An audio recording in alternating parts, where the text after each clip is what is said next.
பாசிச பாஜக அரசின் அராஜக போக்கை கண்டித்து இன்னைக்கு விடுதலை சிறுத்தைகள் கட்சியின் சார்பாக தமிழகம் முழுவதும் மாவட்ட தலைநகரில் மட்டும் நடந்து பெற்றுக் கொடுக்கக்கூடிய இந்த மாபெரும் கண்டன ஆர்ப்பாட்டம் தூத்துக்குடியில் மட்டும் காயல்படுறது சேர்த்து நடக்குது. இது ஒரு பெருமைக்குரிய விஷயம் கூட. ஒரு விஷயத்தை நல்லா புரிஞ்சுக்கணும். தூத்துக்குடி மாவட்டத்தில் முஸ்லிம்கள் பெரும்பான்மையாக வாழக்கூடிய பகுதி நம்ம காயல்பட்டினம். இது உலகறிந்த உண்மை. இந்த விஷயத்தில் பார்த்தீங்கன்னா இந்த போராட்டம் விடுதலை சிறுத்தைகள் முன்னெடுக்குது.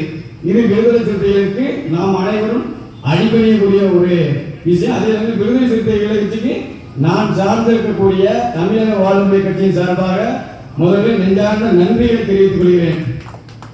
மற்ற கட்சிகளுக்கும் மற்ற இயக்கங்களுக்கும் முன்னுதாரணமாக செயல்பட்டு கொண்டிருக்கக்கூடிய மக்கள் மன்றத்திலும் சரி, அதே சமயத்தில் நாடாளுமன்றத்திலும் சட்டமன்றத்திலும் நாடாளுமன்றத்திலும் தொடர்ச்சியாக குரல் எழுப்பிக் கொண்டிருக்கக்கூடிய அந்த கட்சியினுடைய பொதுச் செயலாளர் டாக்டர் திருமாவளவன் அவர்களுக்கு மீண்டும் ஒரு நன்றியை தெரிவித்துக் கொள்கிறேன்.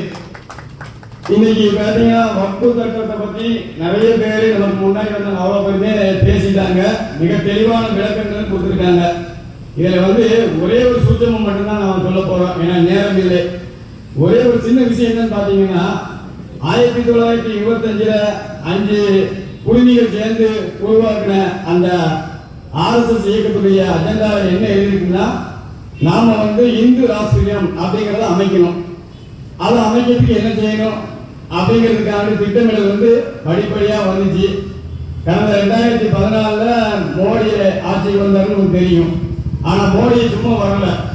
மோடி ஆட்சி வரத்துக்கும் 10-15 வருஷத்துக்கு முன்னாடியே அரசு அதிகாரிகள், தேர்தல் ஆணையர், அது போன்ற எண்ணற்ற அதிகாரத்தை கைப்பற்றக்கூடிய வகையில் அனைத்து இடங்களிலும் அவங்களுடைய ஆட்களை ஊடுருவ வச்சு அதன் தொடர்ச்சியாக மோடியை வேட்பாளராக நியமனம் செஞ்சு அதை ஜெயிச்சு ஆட்சிக்கு வந்த பிறகு தொடர்ச்சியாக மக்களுக்கான ஆட்சியாக நடக்குது. கடந்த 11 ஆண்டு காலம் சாட்சி இருக்குது. இதில் ஏதாச்சும் மக்களுக்கான நன்மை செஞ்ச ஒரு ஆட்சின்னு இந்த பாசிச பாஜக ஆட்சியை யாராலும் சொல்ல முடியுமா? இன்னைக்கு பாருங்க, எங்க சட்டமன்றத்தில் எங்க கட்சியினுடைய நிறுவனர் தலைவர் அண்ணன் இளம்புயில் தமிழுக்காகவும் தமிழ் மக்களுக்காகவும் உலகெங்கும் வாழக்கூடிய ஒட்டுமொத்த தமிழருக்காகவும் தன்மானத்தை இழக்காம நெஞ்ச நிறுத்தி நெஞ்சுரத்தோட போராடி களமாடிட்டு இருக்கிறாரு அண்ணன் வேல்முருகன் அவர்கள். அவருடைய ஆணைக்கு இணங்கத்தான் இன்னைக்கு நான் உங்க மத்தியில என்னோட அடையாளமாக காமிச்சுக்கிட்டு இந்த தளத்துல பேச வந்திருக்கேன். இப்போ 800 ஆண்டுகளாக ஆட்சி செய்த இஸ்லாமியர்கள் இந்த இந்தியாவில் செஞ்ச கொடுமைகள் என்ன, அவங்க என்னென்ன நன்மைகள் செஞ்சிருக்காங்க, இந்த வக்பு சொத்துன்றது எப்பேற்பட்டதுன்றதுலாம் ஏகப்பட்ட பேர் விளக்கம் சொல்லியிருக்காங்க. அதெல்லாம் உண்மையும் கூட. இறைவனுக்காக, இறைவனுடைய அன்பை பெறணுக்காக வேண்டி அர்ப்பணிப்போட கொடுத்த ஒரு சொத்து. இது இறைவனுக்கு மட்டுமே சொந்தமான சொத்து. அதை அபகரிக்கணும்னு சொல்லியிருக்காங்க.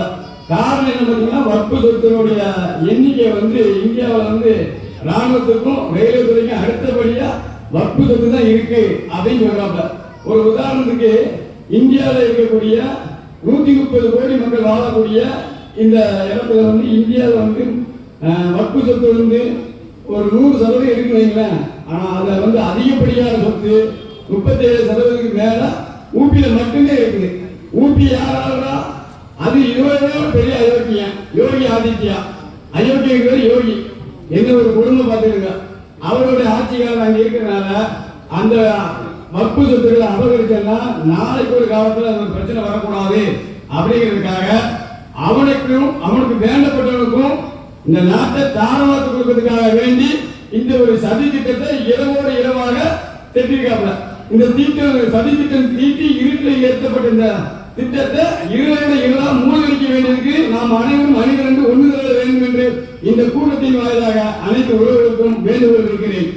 இந்த கூட்டத்தில் மட்டும் இல்லாம இதை யார் நடத்துறாங்க அப்படிங்கிறத கருத்தில் கொள்ளாம எதற்காக நடத்தப்படுகிறது அதை கருத்தில் வைத்து அனைவருமே தன்னெழுச்சியாக இந்த போராட்டத்தில் அதிகமாக ஆண்களும் பெண்களும் களமாடி நமக்கான வெற்றியை நாம் வெல்லும் வரை நம்ம இறுதி வரைக்கும் போராட்டங்களுக்கு வாய்ப்பளித்து, அது மட்டுமல்ல இதனை தொடர்ச்சியாக அடுத்து நடக்க இருக்கக்கூடிய அனைத்து போராட்டங்களையும் இஸ்லாமியர்கள் பெரும்பான்மையாக வாழக்கூடிய இந்த காயல்பட்டினத்தில் இனிமேல் வரக்கூடிய போராட்டங்கள்ல அதிகமான ஆண்களும் பெண்களும் குடும்பத்தோடு வந்து கலந்து கொண்டு நம்மளுடைய எதிர்ப்புகளை பதிவு செஞ்சா மட்டும்தான் இது போன்ற போராட்டங்கள் இனி நடைபெறாம இந்த சட்ட திட்டத்தை நம்ம வாபஸ் வரணும்.